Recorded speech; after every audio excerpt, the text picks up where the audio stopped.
quien pudiera detener un momento su pensamiento y cantarle las coplas que brotan de aquel silencio. El Palmar de la Jabonería. Así se llamó durante mucho tiempo esta pintoresca localidad, ubicada al norte de Yacuiba, entre las quebradas de Ojo del Agua y Aguairenda, hasta antes de la Guerra del Chaco.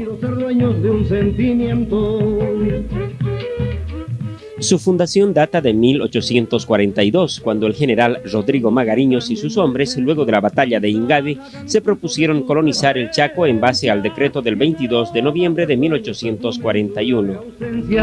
Que le griten al viento lo que se siente, que no escondan la cara ni lo que piensen y demuestren al mundo que el hombre al hombre no miente.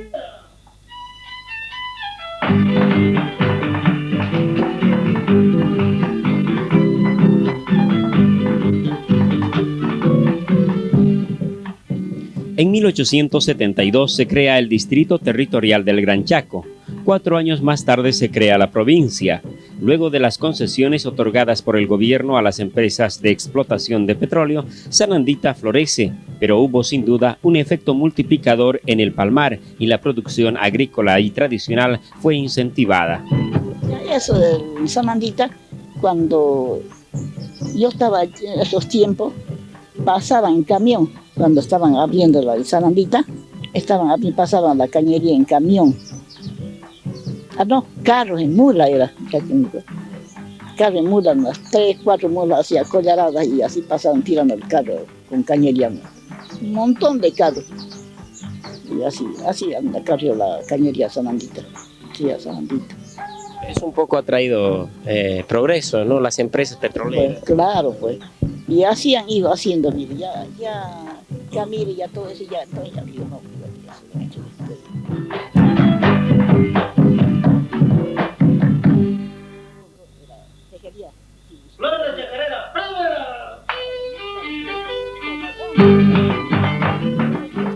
Doña Raquel nos cuenta, entre otras cosas, que durante la Guerra del Chaco, ya a partir de los años 30, Palmar tuvo su importancia estratégica. Además, muchas familias fueron movilizadas, alterándose la tranquilidad con la que los palmareños gozaban los atardeceres. Aún recuerda con nostalgia otros días de esplendor. Veníamos con mi mamá aquí a pasear, no tenía sus amigos, amistades, por eso hicieron eso. Veníamos todos, nos íbamos por ahí a ver la jabonería, por ahí había una parienta que tenía ella por ahí en esa romita, eso yo me acuerdo bien, la romita esa ahí era caserío. Por acá había una casita allá donde vive Hilda Bravo, esa casita viejita, esa es de sus tiempos, la casita esa. Y la otra casita de la esquina, dar vuelta a la esquina ya, para ir al mercado, también otra casita vieja, antigua también, que ahora está desboronada, se puerto. Y ahí había un almacencito, después no había más, todo era monte, potrero nomás, todo por acá era potrero, aquí una casita había aquí, una casita. ¿Cuál era la actividad principal en ese tiempo? ¿De qué vivía la gente? De la siembra, cada cual sembraba, comía. Porque teníamos que viajar hasta Guaira y a veces a caballo, por allá traerse azuquita, traerse cualquier cosa necesitaba, arrocito. El arroz era una golosina. El fideo ni para qué.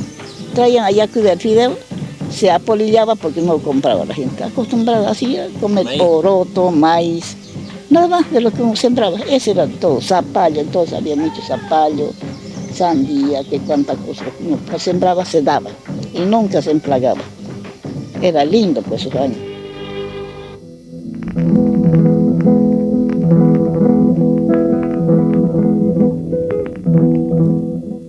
Durante la evacuada de 1935, muchas familias quedaron diseminadas a lo largo de este territorio.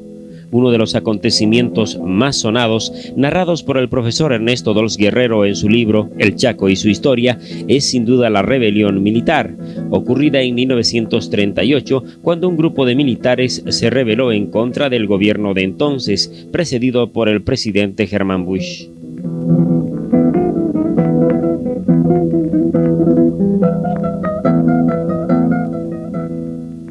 La rebelión estuvo protagonizada por el coronel David Toro, cuyo centro de operaciones tácticas se centró en su momento en la residencia del general Enrique Peñaranda en las cercanías del Palmar. Actualmente existe aún las ruinas de esta residencia que un día sirvió de comando de los insurrectos.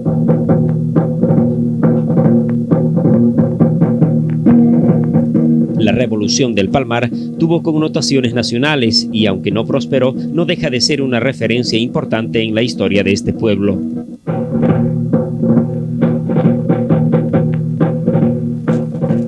Este conato revolucionario tuvo lugar cuando todavía las tropas militares estaban acantonadas en distintos lugares de la región, a la espera de nuevos acontecimientos, pues aún no se había firmado el tratado definitivo de límites con el Paraguay, por lo que los actores y protagonistas de la revolución fueron declarados traidores a la patria y algunos ejecutados. El cuartel, entonces. ¿Qué fue lo que pasó? Bueno, había unos trajines de militares, especialmente los tenientes, oficiales, iban allá al lugar de la granja. Parece que habían instalado las comunicaciones que tenían que hacer y se comunicaban con las demás unidades, con Villamonte, con Camire. Pero había problemas. Había problemas, hasta que ha llegado el día de que parece que iban a haber un llamamiento ya a la gente particular más para armarlos y marchar a la paz. Pero eran cuestiones políticas. Cuestiones políticas. Había un general, un coronel Toro, David Toro, que estaba por entrar de la Argentina. Incluso había ido a querer charlar con el comandante de la división en Villamonte, pero el comandante se le ha rechazado su propuesta. Eso se sabe bien que no le aceptó. Claro, una vez que él aceptaría, pues él tenía a cargo mucho regimiento. Yo estaba ahí en Regimiento Manchego, entonces era donde es ahora la estación, más abajo era el cuartel. A nosotros nos tenían encuartelados, para nada nos salíamos. Y nos hacían creer de que había bubónica, había plaga, así que no nos dejaban salir. Mejor nos hacían recorrer más la frontera, bien controlada. Y nos daban órdenes de que teníamos que capturar al primero que encontremos. ¿Cuánto tiempo duró esa situación? Esa situación no duró mucho. Ha sido, no recuerdo en qué, pero no pasó mucho. Que ya la han sofocado el mismo comandante. Había un regimiento aquí en Caiza, ese se dio cuenta y lo apresaron al comandante de aquí. Estaba comprometido a Cárdenas, era entonces un coronel, era comandante de división aquí. Ese estaba con el que quería voltear el gobierno y lo apresaron a ese. Vino una comisión de Caiza y lo han apresado de ahí a Yacuiba, de ahí a Tarija, con lo que ya terminó la cosa. De allá tenían que traerlo aquí, dice, a fusilarlo delante del pueblo. Se sabía así, pero Nunca sucedió eso. No, en el camino nomás la mataron.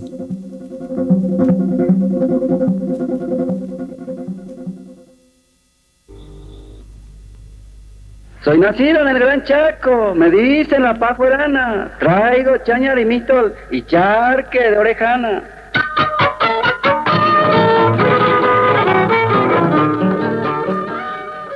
En 1942 se firma el contrato para la construcción del ferrocarril, creándose la Comixta argentino-boliviana. Según don Jorge Labadens, autor del libro Dos generaciones en el petróleo boliviano, se difundió en el contexto internacional el protocolo mediante el cual Argentina se comprometía a financiar la construcción del tramo ferroviario Yacuiba-Santa Cruz. Esta información inquietó al gobernador de Oklahoma, William Murray, quien se interesaba en colonizar un área del terreno en la región del Palmar, colindante con la misión de Agua Irenda, donde efectivamente años después se instaló un grupo de 30 familias norteamericanas de Oklahoma, quienes llegaron con sus indumentarias para el asentamiento colectivo. Posteriormente, apoyados por una ley de colonización, se asentaron varias familias cochabambinas y del interior del país. 5 años más tarde llega la primera locomotora que surca el Chaco y llega al Palmar el 2 de octubre de 1947 para inmediatamente pasar a la ciudad de Yacuiba.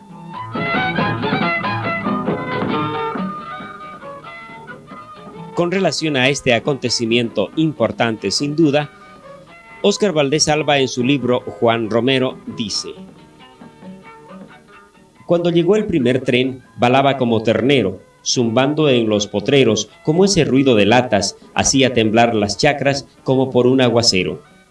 El tren se hizo popular y cambió nuestras costumbres, por cierto que fue una lumbre para el progreso que nos legó, y cuya luz alumbró desde el llano hasta la cumbre. La estación de Palmar Chico tenía mucho que ofrecer, la gente se iba a vender lo que en su chacra tenía, y en los coches se vendía toda cosa de comer. Unos en las ventanillas gritaban con frenesí: vendo aloja de maní, chicha fresca de algarrobo, dulce de motojobobo y tuna de caraparí.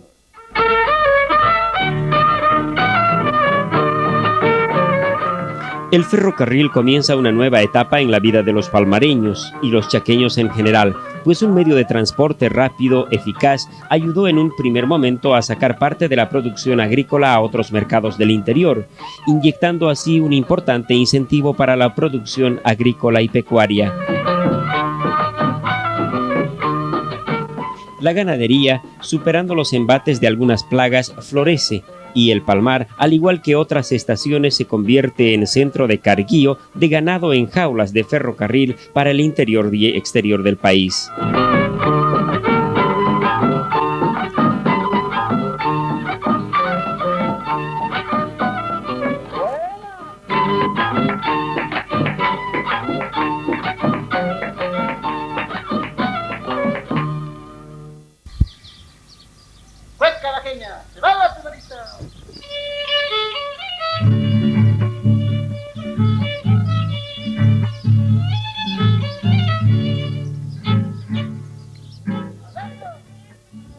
La localidad del Palmar es un villorio que invita al visitante o al fatigado viajero a reposar un momento bajo los frondosos árboles.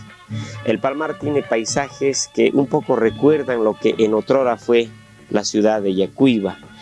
Calles arenosas, calles con pasto, algunos postes de palma, así como también algunas casas de barro y tabique.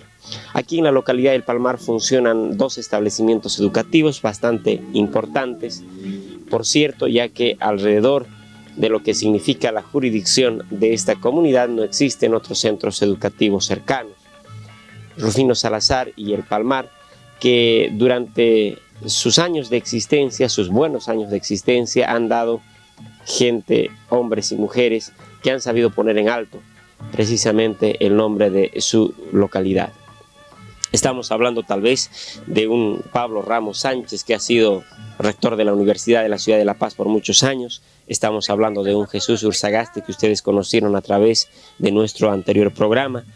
Estamos hablando de un Óscar Valdés, que actualmente se encuentra en Estados Unidos, los hermanos Valdés, connotados guitarristas.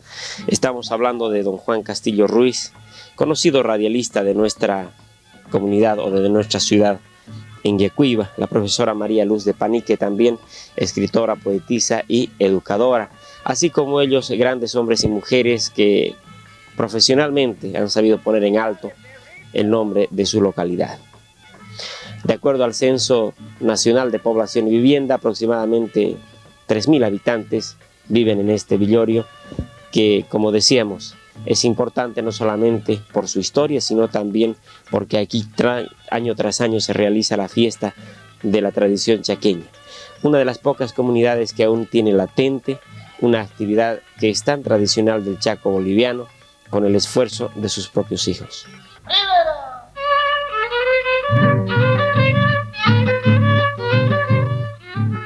En 1985, las riadas diezmaron los campos agrícolas en las que se producían principalmente cereales de gran calidad.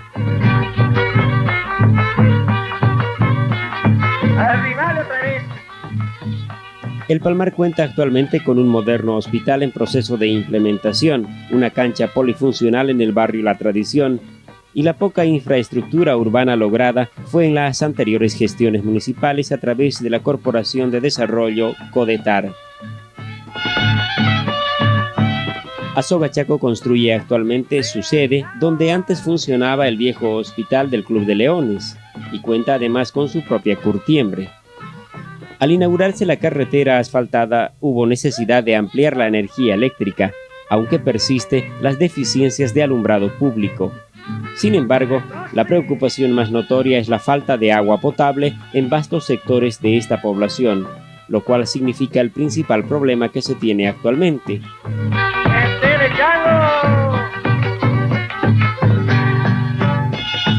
Aquí funciona una agencia cantonal que depende directamente del gobierno municipal de Yacuiba. ¡Alegría en los rondines! De esta forma, el Palmar, con su policía rural montada, con la fiesta de la tradición chaqueña y con su historia, es una de las poblaciones más pintorescas e interesantes del Chaco boliviano, que hemos conocido en 3 capítulos en su programa Hola Chaco.